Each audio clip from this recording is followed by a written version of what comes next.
news that maybe things have started to work out just a little bit. He's got the bloodline, His uncles, David Dudley, they're both on the Castrol team. I'm sure they talk a lot. We know David Dudley had an 18-pound bag on day one. His raw weight was 18.2. Young Jerbeck follows him up on day two, comes in with 17 pounds even. They're both kind of struggling. That's what's weird. One of them had a huge bag on day one had a huge bag on day two, but we know that David Dudley slipped a little bit on day two and slipping today even more. I read an interesting tweet, and I don't know the number exactly, so I won't quote it, but it was an interesting quote from David Dudley on the water, said that he's used 3,264 lures today to figure out what they don't want.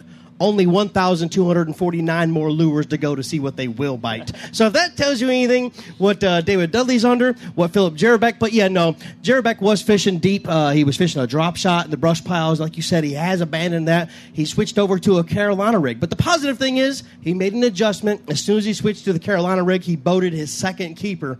Does he have enough time? He's got 2 more hours. 2 more hours to fill his limit. And the thing with David Dudley, he comes in your day one leader, stumps his toe on day two a little bit. We've preached the whole time so far consistency, how important that is. But the thing about Dudley is he did have a big bag on day one, for this lake in this time of the year.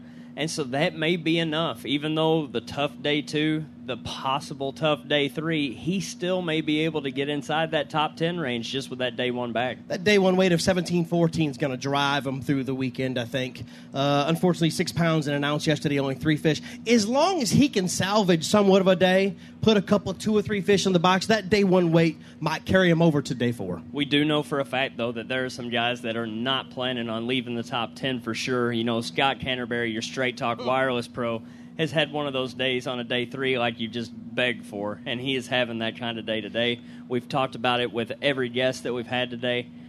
Scott Canterbury's on him. I can't wait to see what he has, because you and I can sit up here and we can read the tweets, but until they get on the scale and they yell that number, Chris Jones does what he does so well, wow!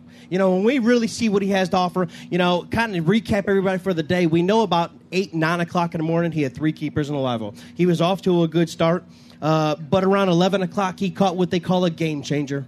And to recap the weights of the tournament, we've seen several 5-plus pounders. We've even seen a 6-pounder on the scale. So we would have to think a game changer is in that 5-pound range.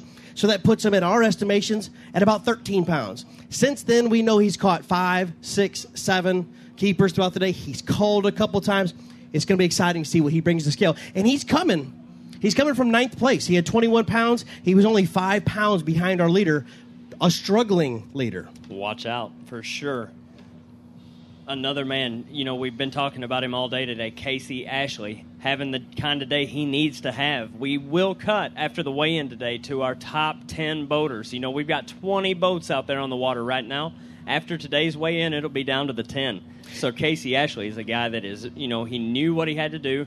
Seems like he's gone out there and made it happen. We've had some awesome interviews today. We've spoke to some of the best anglers, some best pros in the business, and every one of them has stood on this stage right here and has said, the way to win this tournament is to go from here on day 1, here on day 2, 3, 4.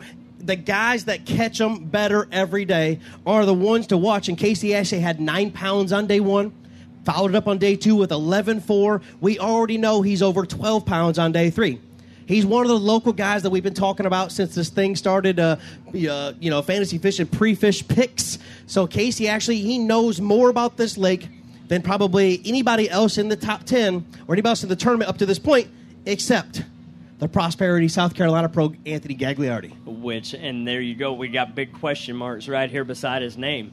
It's been really quiet on the Gagliardi front as far as our tweets going, as far as our information coming in from Anthony. But you already said it.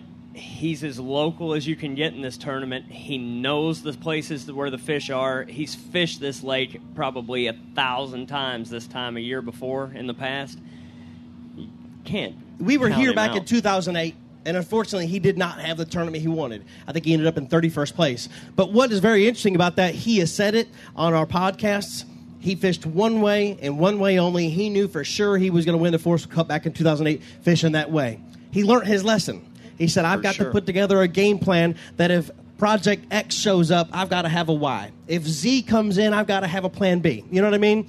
And so he said he's pre-fished for every type of scenario, the overcast, the bright sun. He barely made it into the game, but he had enough confidence in knowing that what he was going to do when he gets here, and he knows where to go. He knows how to fish when it's tough. This is his backyard. You better believe it. You know, right now, Matt Heron sitting in 10th place after 2 days. He's got 21 pounds, 2 ounces. He's currently the bubble guy, you know, looking for this day 4 final cut that we've got coming up. 21, I'm just going to throw an estimate out there. Add 10 pounds to that. Even better, add 9 pounds to that. Let's say 30 is the mark that we're looking for here. There's a lot of guys that have the weights right now that can get up to that. They've just got to get over that 10-pound hump right now. I think what it comes down to, and we could talk about 10 pounds, and you're exactly right, the consistency. Matt Heron had 10.4 and 10.14. If he can do it again, he may be a name we might be talking about a lot tomorrow. But I really think it's going to boil down to 3 local sticks and one guy that lives so far away, and he's one of the furthest anglers to live away from here that's in this tournament. And the 3 local sticks we've kind of talked about, Ashley, Anthony Gagliardi, and Brian Thrift, which we haven't hit much on Thrift, but we know we've talked about him throughout the day. The Chevy Pro has been culling all day long. Serious. So we got 3 local guys and the West Coaster, Brent Ayler. Brent Ayler. What can you say? You know, Cody Myers sat up here with me an hour ago.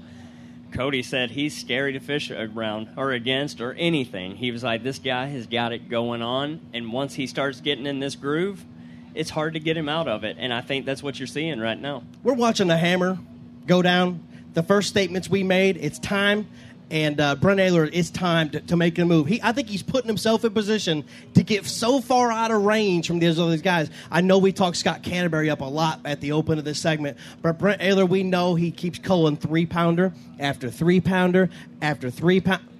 Right. Come on. The big difference between what Brent Ayler and Scott Canterbury are doing right now is that, you know, Brent started the day in 2nd place, whereas Scott started in 9th. So say they weigh the same amount of fish today. Brett's got a huge lead. There you go. So you got to keep your eye on this guy. We're going to have an awesome weigh-in this afternoon. Don't ever forget, you can go to flwfishing.com or flwoutdoors.com and go to our FLW Live feeds. Great weigh-in coming up this afternoon. What other kind of updates we got, Alan? Let's see, we hit Gagliardi, we hit Ayler, we hit Ashley. The unknown name, he's not unknown to us, but he's unknown to a lot of people, this young Michael Woolley. You know, he came in today with a huge move. He went from 17th place after day 1 to 4th place after day 2. His weights were 9.8 to 14.12. So we really thought he was on something. I mentioned it earlier today. Daniel and I got a chance to spend a little time with him last night after the weigh-in, and he told us he's figured him out. Game on, pretty much. Right, you know, and then the first update we get about Michael Woolley today is that he loses a good, solid keeper right at the boat. But, you know, a couple hours later, he gets that 4-pounder that he's been looking for. Yeah, he's got a 4.5. He's got 2 almost 3-pound bass. He's around the right ones. He's got the quality fish that he's fishing on. He's sitting on about 9.5, 10 pounds, what we can kind of guess from what we can see on social media. So keep an eye on him because, again, he's one of those anglers fishing offshore. It's what he does. He might need every hour today to keep catching those quality bites. And if he gets 2 more quality bites and puts himself at about that 15-pound range, which is possible because that's what he's catching, he's going to be a name we'll be talking about a lot tomorrow because he started today in 4th place, only 1.5 pounds out of the lead. Yeah, very good opportunity for that guy for sure. You know, just some other names that we haven't got to go over a lot today. 13th place right now, your Walmart Pro, Mark Rose. The last update I read about Mark is that he had 2 fish in the live well. You know, that's been a while, you know. And so you can't ever count that guy out either. Mark Rose can catch fish just as good as anybody in the country. And so you got to keep your eye on him. 14th place, Steve Kennedy, you know, another guy. He's had a good year so far. He's made the Cup here now, and he's made it to day 3. Can he make it to day 4? You know, and I think he will. I think we're going to see a couple of guys in the top 10 struggle. You know, maybe the Dudleys that I hate as much as I hate to see it. Maybe even Philip Jerbeck, even though he had a huge lead, if he doesn't put some fish in the box, more than the 2 that he's got, he could bounce out. And guys like Mark Rose that can pull up on one brush pile, deep cover. He said he was going to go smaller bait and deeper in the water. He said every day he's had to drop his bait size and go deeper. In fact, he said he was going to use crappie grubs. If I remember correct, on the weigh-in stage yesterday, he's going to bust out his crappie sticks and bring us a bag of fish. He's downsizing, and I believe him, and he's going deeper. That kind of guy can catch 5 keepers in a heartbeat. Better believe it. We haven't mentioned him yet, but your current Kellogg's Angler of the Year, Andy Morgan, he's been riding the day out in 8th place today. I guarantee you everybody in this, from 1st place to 20th place, they saw his name in the top 20, and they were like, oh, man, I wish his guy could have finished 21st, right? They're banking, that he slips, but the man don't slip. He's never slipped. In fact, he's as strong-footed as they come. He's got more top 10s than anybody else in the history of fishing. He's going to get it done.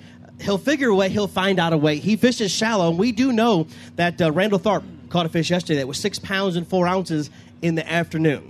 So even though we haven't had very many updates on Andy Morgan up to this point, don't worry, folks, because we've talked to some pros, and they're saying that the shallow bite is kind of overturning and that these bigger fish might actually start biting later in the day. You know it. Another really good story that we've got going in our top 20 is, James Biggs.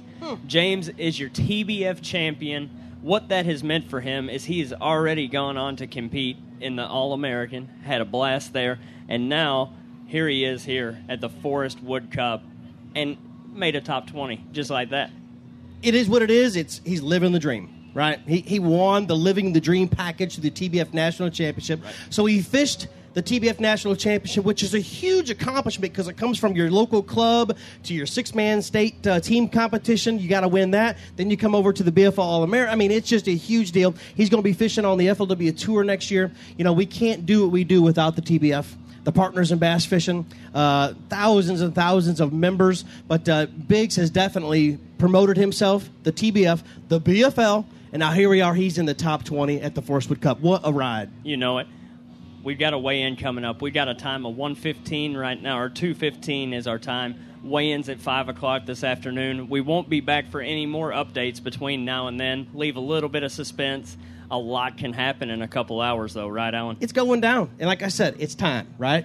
It's time. So it's time to stay tuned. Come and see us. You better believe it. Once again, for Daniel Fennel and Alan Gray, this has been your 2 o'clock edition of the Cup Insider. We'll be right back here tomorrow at 11 p.m. Eastern Time, noon o'clock Eastern Time, 1 o'clock, and 2 o'clock. Don't forget to see us.